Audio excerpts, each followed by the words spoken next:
पिछली बार आपने CTET appearing लोगों को उसमें शामिल किया था, तो इस बार भी शामिल करना चाहिए। आखिर वो दोरंगी नीति आप क्यों अपना रहे हैं? एस्टेट लिया नहीं, पिछले जो एस्टेट लिया उस पर बहाली हो गई, उस पर आप कह रहे हैं कि हमको कई विषयों में, कई सब्जेक्ट में स्टूडेंट नहीं मिले। तो अब जबकि एक बड़ा उसमें स्टेक था उनका, एस्टेट वालों का, उनका तो अब वो बहाल हो गए, तब तो वहाँ संख्या और घट गई। तो अब आप किस आधार पर करेंगे? तो 1 to 5 में जो बहालियाँ हुई उसमें जनरल कैटेगरी में लगभग 80 to 90% स्टूडेंट अभ्यर्थी जो हैं वो दूसरे राज्यों के हैं। तो अगली बहाली जो हो रही है उसमें 1 to 5 तो इस बार आया ही नहीं है। नहीं, और जो आ रहा है जी। और जो 6 to 8 का आया है और भी जो आ रहा है, तो उसमें भी तो वही हाल होगा। बिहार सरकार ढिंढोरा पीट रही है कि हम आरक्षण का दायरा 65% और ईडब्ल्यूएस को मिलाकर 75% कर दिए हैं।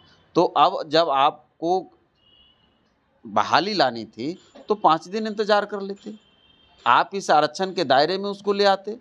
तब आप एक तरफ कह रहे हैं कि हमने बिहारियों को ये दे दिया, हमने बहुत बड़ा काम कर दिया, और दूसरी तरफ आप बिहारियों को ही रोकने का काम कर रहे हैं। फिर समीक्षा की बात कर रहे हैं, फिर नीतीश कुमार गर्म हो जाएंगे। अब गर्म हो जाएं, उनको तो अब ईश्वर ने ही गर्म कर दिया। हमको लगता है कि अब तो अपने पाप की सज़ा भुगत रहे हैं। जो उन्होंने औरों के साथ किया उस पाप की सज़ा तो मिलना है उनको। नौकरी तो दे रहे हैं। अब वो क्या दे रहे हैं? वो आंकड़ों का खेल खेल रहे हैं। 1,20,000 में 10,000 छट गया, 48,000 पूर्व नियोजित शिक्षक आ गया। अब कितने नौकरी दिए उन्होंने? तो उनको तो पन्ना दे दिया जाता है ना, पन्ना दे दिया जाता है, पढ़ जाते हैं। अब पन्ना पढ़ने में भी देखते हैं प्रधानमंत्री से सामना होता है तो पढ़ नहीं पाते हैं, पैर हाथ सब कांपने लगता है। तेजस्वी यादव कह रहे हैं हम जनता की बातों को रख रहे हैं, जनता की समस्याओं को सुन रहे हैं, सुनवाई कार्रवाई और दवाई वाली सरकार है। अच्छा, एकाध बार उप मुख्यमंत्री बनने के बाद तेजस्वी प्रसाद जी को किसी ने देखा है जनता के बीच में जाते हुए? तेजस्वी जी अपने उन चाटुकारों के अलावा, कुछ अफसरों के अलावा, किसी बौद्धिक लोगों से या किसी उस तरह के सांगठनिक लोगों से कभी उन्होंने वार्ता भी की हो? तो ये लोग तो चांदी के चम्मच लेकर पैदा हुए सोने के पिंजरे में बैठे हुए लोग हैं। बीपीएससी शिक्षक बहाली की दूसरी प्रक्रिया जो है अब शुरू हो गई है। फॉर्म भरने का डेट भी आ चुका है, लेकिन कई ऐसे छात्र हैं जो मांग कर रहे हैं कि सीटेट अपीयरिंग पिछले बार मौका दिया गया है, इस बार क्यों नहीं। अब इसी पे बात करने के लिए हमारे साथ हम पार्टी के मुख्य प्रवक्ता हैं श्याम सुंदर जी। कैसे देख रहे हैं जिस तरह से बहाली आई है? सरकार तो कह रही है हम तो बहाली पे बहाली दे रहे हैं। देखिए, ये तो पूरी तरह से जनता को परेशान करने वाला और आंकड़ेबाजी का खेल खेलने वाला ये काम करते हैं। पिछली जो बहाली इन्होंने की उसमें भी आपने देखा कि हमारी पार्टी ने, हमारे नेता ने सारी कमियों को गिनवाया और उसके कागजात भी सौंपे, प्रूफ भी दिए।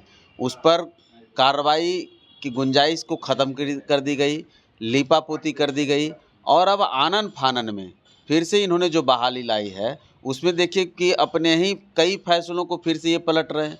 तो कई तरह की विसंगतियों को ये लोग कायम रखते हैं जानबूझ करके। जो इनका एजेंडा रहता है कि लोगों को उलझाओ, फंसाओ और ऐसी बहाली करो जो कि कहीं ना कहीं जाकर के कोर्ट वगैरह में फिर फंस जाए। आपको पिछली जो भी बहाली का जो मैं आपको बताऊं कि जैसे हमने एक डोमिसाइल नीति की बात की थी कि जब लगभग राज्यों में डोमिसाइल नीति लागू है तो फिर बिहार जैसे राज्य जहाँ की रोजगार की संभावना सबसे कम है, जहाँ आप शिक्षक बनाते हैं इस नाते कि हम लोगों को रोजगार दे सकें। हमारी तो इस पर बहुत कड़ी आपत्ति रहती है कि आप शिक्षक को उस दायरे में मत रखिए जहाँ से उसको रोजगार से जोड़िए।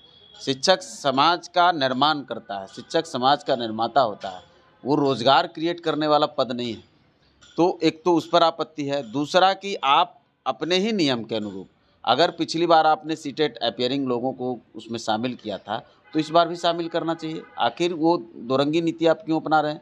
दूसरा कि जब आपने नया एस्टेट लिया नहीं, पिछले जो एस्टेट लिया उस पर बहाली हो गई, उस पर आप कह रहे हैं कि हमको कई विषयों में, कई सब्जेक्ट में स्टूडेंट नहीं मिले।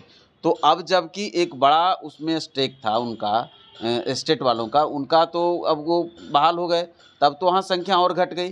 तो अब आप किस आधार पर करेंगे?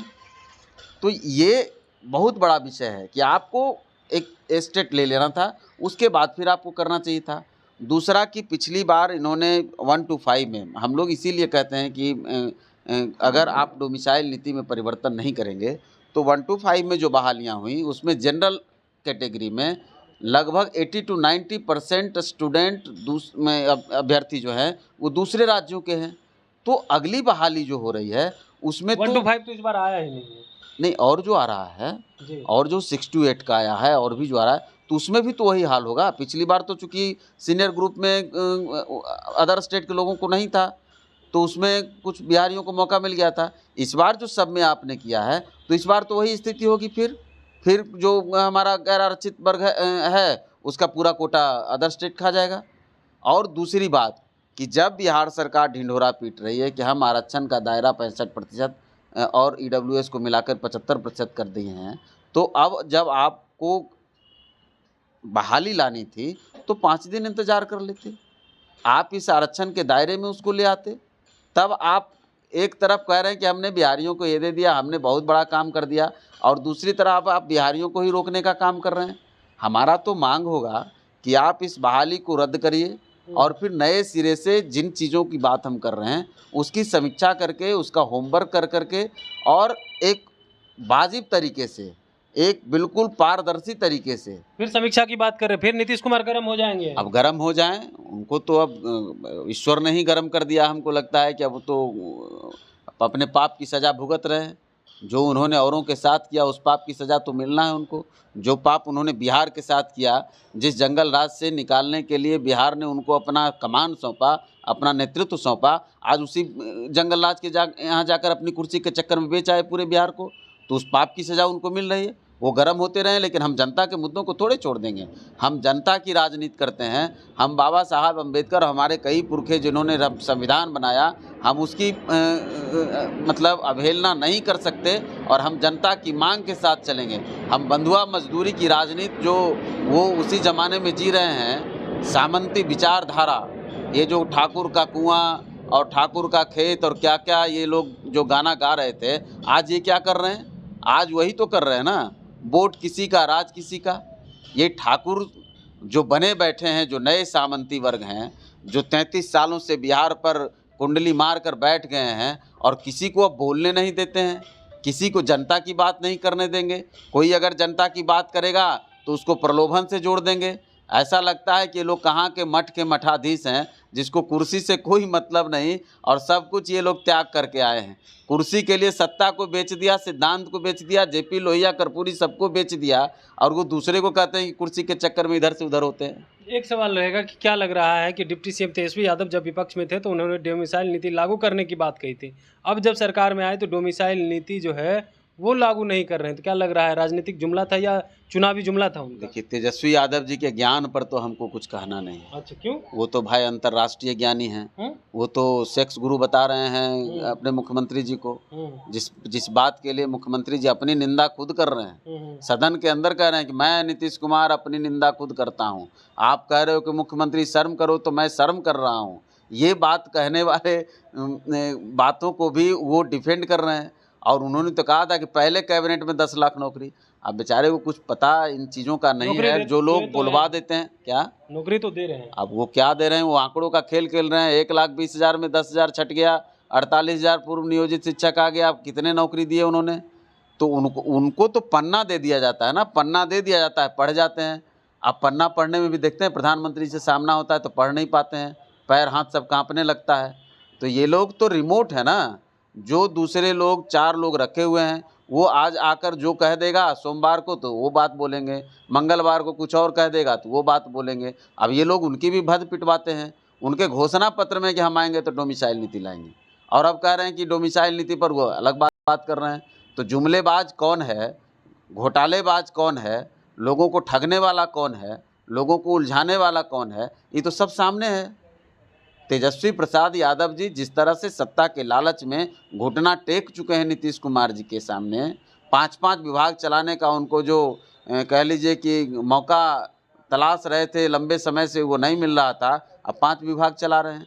तो ये लोग तो कुर्सी के लिए कुछ भी करेंगे की बात कर रहे थे। तेजस्वी यादव कह रहे हैं हम जनता की बातों को रख रहे हैं, जनता की समस्याओं को सुन रहे हैं, सुनवाई कार्रवाई और दवाई वाली सरकार है। अच्छा, एकाध बार उप मुख्यमंत्री बनने के बाद तेजस्वी प्रसाद जी को किसी ने देखा है जनता के बीच में जाते हुए? कभी तो आपने देखा है कि जनता दरबार लगा रहे हैं? कभी आपने देखा है कि इतने जो मांग करने आते हैं, कई शिक्षक अभ्यर्थी हो जाएं, आंगनवाड़ी सेविका हो जाए, जीविका हो जाए, जो भी आ जाए, चिकित्सा वाले लोग आ जाते हैं, जूनियर डॉक्टर का होता है, नर्स का होता है, सबको लाठी से पिटवाने का काम करते हैं।